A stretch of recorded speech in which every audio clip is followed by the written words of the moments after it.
உடனே முதலமைச்சர் அவர்கள் ஒரு பெரிய நாடகத்தை மத்தியானம் அரங்கேற்றி இன்னைக்கு தமிழக மக்களுக்கு தீங்கு விளைவிக்கக்கூடிய பிரச்சனைக்கெல்லாம் அமைச்சர் ரிசைன் பண்ண அன்போட கேட்டுக்கிறேன்.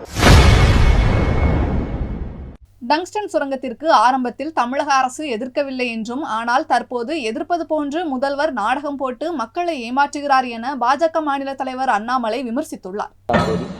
ஆனால் நிச்சயமாக விவசாயிகளுடைய குரலுக்கு மத்திய அரசு எப்பொழுதும் செவிசாய்த்திருக்கிறது, இந்த முறையும் செவிசாய்க்கும்.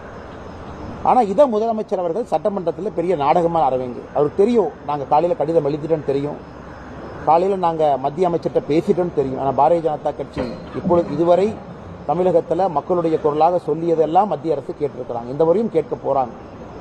உடனே முதலமைச்சர் அவர்கள் ஒரு பெரிய நாடகத்தை மத்தியானம் அரங்கேற்றிட்டாங்க. நான் ரிசைன் பண்ணிடுவேன், நான் இருக்க மாட்டேன். இன்னைக்கு தமிழக மக்களுக்கு தீங்கு விளைவிக்கக்கூடிய பிரச்சனைக்கெல்லாம் நான் ரிசைன் பண்ணுறேன்னா முதல்ல டாஸ்மாக் கடைக்காக முதலமைச்சர் ரிசைன் பண்ண அன்போட கேட்டுக்கிறேன். காலங்காத்தால 7 மணிக்கு திருச்சியில் நல்ல வார்த்தையோட ஆரம்பிப்போம்.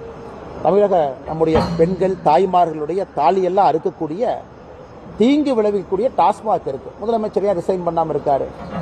இன்னைக்கு அரசியலுக்காக டங்ஸ்டனுக்காக ரிசைன் பண்றேன்னு சொல்லக்கூடிய முதலமைச்சர் அவருடைய சொந்த கட்சிக்காரர் நடத்தக்கூடிய சாராய ஆலைகள் ஒரு பக்கம், அவருடைய சொந்த அரசு அவர் பொறுப்பு வகிக்கக்கூடிய தலைமை தாங்கக்கூடிய அரசு நடத்தக்கூடிய டாஸ்மாக் ஒரு பக்கம். அதனால் இதுவும் பொதுமக்களுக்கு தீங்கு விளைவிக்குது, பெண்களுடைய தாலி எல்லாம் அறுப்பதற்கு காரணமா இருக்கு. அதனால முதலமைச்சர் அவர்கள் இது சட்டமன்றத்தில் சொல்லியபடி பதவி விலகினா அவர் பேச்சுக்கு ஒரு மரியாதை இருப்பதாக நாங்கள் பார்க்கின்றோம். மற்றபடி டங்ஸ்டன் எங்ககிட்ட விட்டுருங்க.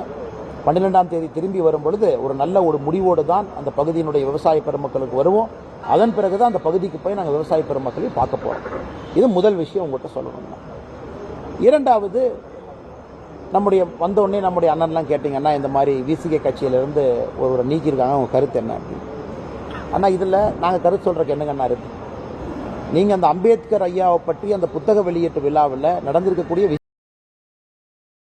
செய்திகளை உள்ளது உள்ளபடி தெரிந்து கொள்ள ரெஃப்ளெக்ட் நியூஸை சப்ஸ்கிரைப் பண்ணுங்க.